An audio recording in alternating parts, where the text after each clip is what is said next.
قریش کی سختیاں اور حالات جب ناقابل برداشت ہو گئے تو آپ نے اپنے اصحاب سے فرمایا، حبشہ کا بادشاہ اسہمہ نجاشی ایک انصاف پسند حکمران ہے اور اس کے ملک میں کسی پر ظلم نہیں ہوتا، لہذا تم حبشہ کی طرف ہجرت کر جاؤ۔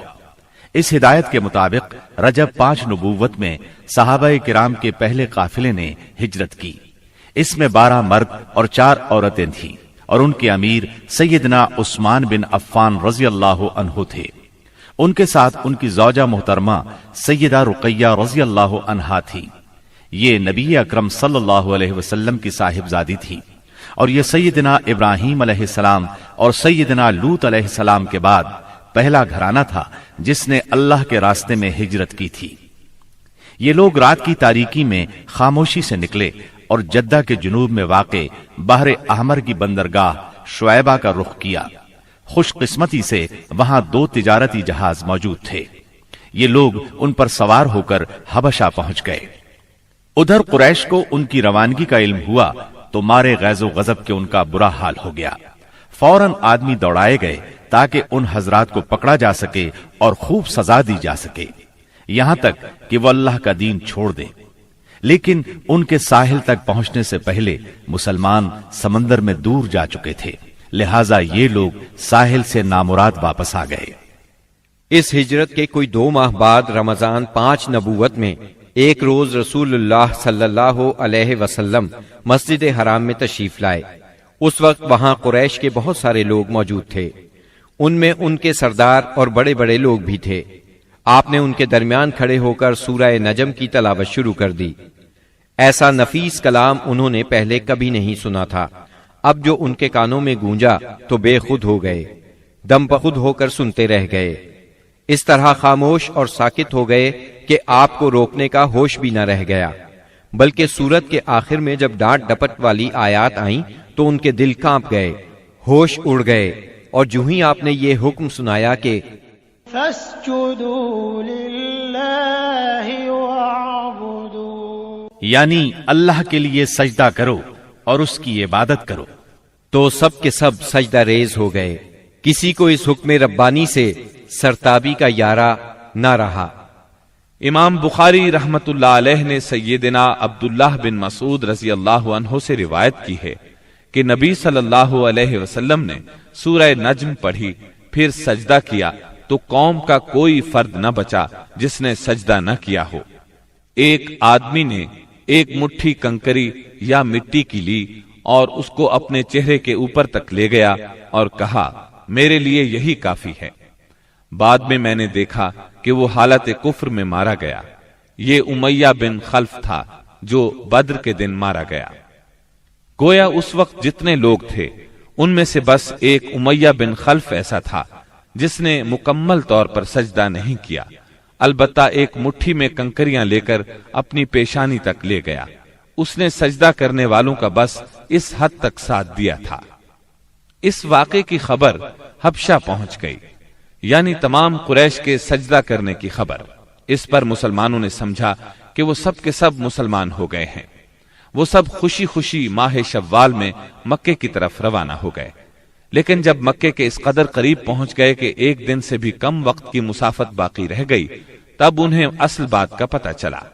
اس پر کچھ لوگ تو وہیں سے واپس حبشہ چلے گئے اور کچھ چھپ چھپا کر یا کسی کی پناہ لے کر مکہ آ گئے۔ اس کے بعد مسلمانوں پر قریش کی سختیاں اور زیادہ بڑھ گئیں، کیونکہ ایک طرف تو انہوں نے بے خودی میں مسلمانوں کے ساتھ سجدہ کر دیا تھا، اس کا انہیں بہت پچھتاوا تھا۔ دوسری طرف مسلمانوں کے ساتھ نجاشی بہت اچھا سلوک کر رہا تھا، اس کی انہیں جلن اور کڑھن تھی۔ اس لیے رسول اللہ صلی اللہ علیہ وسلم نے فرمایا، تم لوگ دوبارہ حبشہ ہجرت کر جاؤ۔ چنانچہ اس مرتبہ 82 یا 83 مرد اور 18 یا 19 عورتوں نے ہجرت کی، اور ظاہر ہے یہ ہجرت پہلی ہجرت کی نسبت زیادہ مشکل تھی، کیونکہ اب قریش چوکنے تھے، مسلمانوں کی نقل و حرکت پر ان کی نظر تھی۔ یہ اور بات ہے کہ مسلمان ان سے زیادہ چوکنے، با حکمت اور ٹھوس قدم اٹھانے والے ثابت ہوئے، اور ان کی تمام تر پکڑ دھکڑ کے باوجود حبشہ کی طرف نکلنے میں کامیاب ہو گئے۔ इस हिजरत से कुरैश के घर घर में कोहराम मच गया, क्योंकि कुरैश के बड़े छोटे खानदानों में से कोई ऐसा नहीं था जिसके चश्मो चराग इन मुहाजिरीन में शामिल न हो। किसी का बेटा गया था तो किसी का दामाद, किसी की बेटी गई थी तो किसी का भाई और किसी की बहन।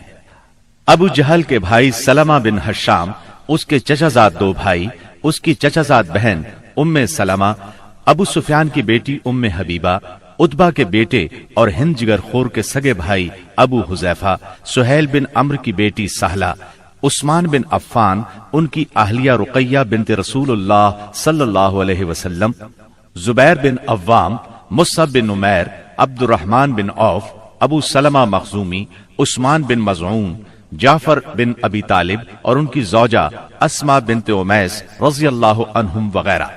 इस तरह करीब करीब तमाम सरदारान कुरैश और मशहूर दुश्मनाने इस्लाम के जिगरगोशे दीन की खातिर घर बार छोड़कर निकल खड़े हुए थे। इसलिए कोई घराना ऐसा न था जो इस वाक़े से मुतासिर न हुआ हो।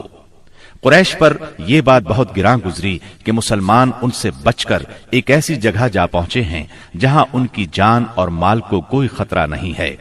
चुनाचे उन्होंने इन हजरात की वापसी का मंसूबा तैयार किया। अम्र बिन आस और अब्दुल्ला बिन रबिया को हबशा भेजा। ये दोनों उस वक्त मुशरिक थे। उन्होंने हबशा पहुंचकर मंसूबे के मुताबिक सबसे पहले पादरियों से मुलाकातें की और उन्हें तोहफे तहाइफ दिए। फिर बासर अंदाज में दलील देकर अपनी आमद का मकसद बताया। उन्होंने उनका साथ देने का वादा कर लिया। इसके बाद ये दोनों नज्जाशी के पास आए, उसे भी तहाइफ पेश किए। फिर असल मकसद की बात शुरू की। उन्होंने कहा, ऐ बादशाह, आपके मुल्क में हमारे कुछ नासमझ लोग भाग आए हैं। उन्होंने अपनी कौम का दीन छोड़ दिया है और आपके दीन में भी दाखिल नहीं हुए, बल्कि एक नया दीन ईजाद किया है। उसको हम जानते हैं न आप, इसलिए हमें आपकी खिदमत में उनकी कौम के बड़ों यानी उनके वालिदैन, चचाओं और उनके कबीले के लोगों ने भेजा है ताकि आप उन्हें वापस भेज दें, क्योंकि वो लोग उन पर निगरान हैं और उनकी खामी और खराबी को सबसे अच्छी तरह समझते हैं। जब उनकी ये बात पूरी हो गई तो मंसूबे के मुताबिक पादरियों ने भी उनकी तायीद की, हाँ में हाँ मिलाई। नज्जाशी ने उनकी बातें गौर से सुनी, लेकिन सोचे समझे और देखे भाले बगैर फैसला नहीं किया। उसने सोचा दूसरे फरीक की भी बात सुनी जाए कि वो क्या कहते हैं, तभी हक वाज़े हो सकेगा। चुनाचे उसने मुसलमानों को बुला लिया और उनसे पूछा, ये कैसा दीन है जिसकी वजह से तुम लोग अपनी कौम से अलग हो गए हो, लेकिन न मेरे दीन में दाखिल होते हो और न उन मिल्लतों ही में से किसी के दीन में दाखिल हुए हो।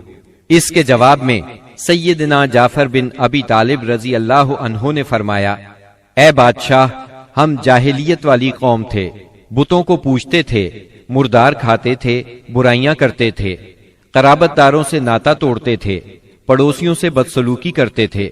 हम में जो ताकतवर होता था वो हमारे कमजोर को खा जाता था।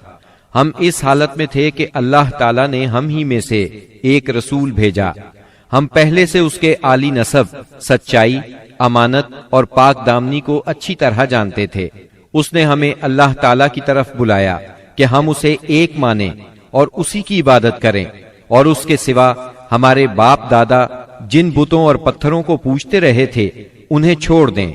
उसने हमें सच बोलने, अमानत अदा करने, कराबत जोड़ने, पड़ोसी से अच्छा सलूक करने, हरामकारी और खून रेजी से बाज रहने का हुक्म दिया। बेहयाई के कामों से, झूठ बोलने से, यतीम का माल खाने से और पाक दामन औरतों पर झूठी तोहमत लगाने से मना किया। उसने हमें यह भी हुक्म दिया कि हम सिर्फ एक अल्लाह की इबादत करें, उसके साथ किसी को शरीक ना करें। उसने हमें नमाज, ज़कात और रोजे का हुक्म दिया। इस मौके पर सैयदना जाफर रज़ी अल्लाह अन्हु ने इस्लाम के और बहुत से अहकाम गिनवाए। फिर कहा, हमने उस पैगंबर को सच्चा माना, उस पर ईमान लाए, उसकी पैरवी की और उसके लाए हुए दीन में उसकी इताअत की। चुनाचे हमने एक अल्लाह की इबादत की, उसके साथ किसी को शरीक नहीं किया, और जो चीजें उसने हराम बताई उन्हें हराम माना, जो चीजें उसने हलाल बताई उनको हलाल माना। बस इस पर हमारी कौम हमसे बिगड़ गई। उसने हम पर जुल्म और सितम का बाजार गर्म कर दिया। हमें हमारे दीन से फेरने के लिए फितनों और सजाओं से दोचार किया ताकि हम अल्लाह की इबादत छोड़कर फिर से बुत परस्ती की तरफ पलट जाएं और जिन गंदी चीजों को हलाल समझते थे उन्हें फिर हलाल समझने लगे। जब उन्होंने हम पर बहुत जुल्म और तशद्दुद किया, जमीन हम पर तंग कर दी, हमारे और हमारे दीन के दरमियान रुकावट बन गए, तो हमने आपके मुल्क की राह ली और आपको दूसरों पर तरजीह दी और आपकी पनाह में रहने को पसंद किया और आपसे ए बादशाह ये उम्मीद की कि आपके यहां हम पर जुल्म नहीं किया जाएगा।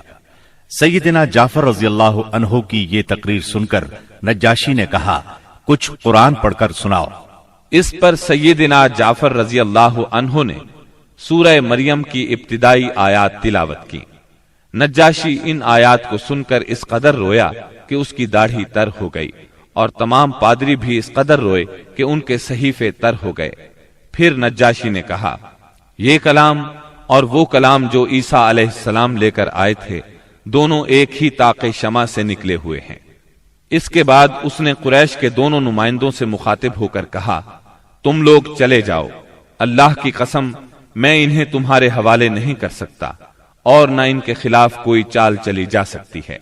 दूसरे दिन अम्र बिन आस ने एक खतरनाक तरीन तदबीर इख्तियार की। नज्जाशी से जाकर कहा, ए बादशाह, ये लोग ईसा अलैहिस्सलाम के बारे में एक बड़ी बात कहते हैं। इस पर नज्जाशी ने फिर मुसलमानों को बुलवाया और सैयदना ईसा अलैहिस्सलाम के बारे में सवाल किया। सैयदना जाफर रज़ियल्लाहु अन्हु ने फरमाया, हम उनके बारे में वही बात कहते हैं जो नबी सल्लल्लाहु अलैहि वसल्लम लेकर आए हैं, यानी वो अल्लाह के बंदे हैं, उसके रसूल, उसकी रूह और उसका वो कलिमा है जिसे अल्लाह ने कंवारी पाक दामन मरियम अलैहिस्सलाम की तरफ इल्का किया था।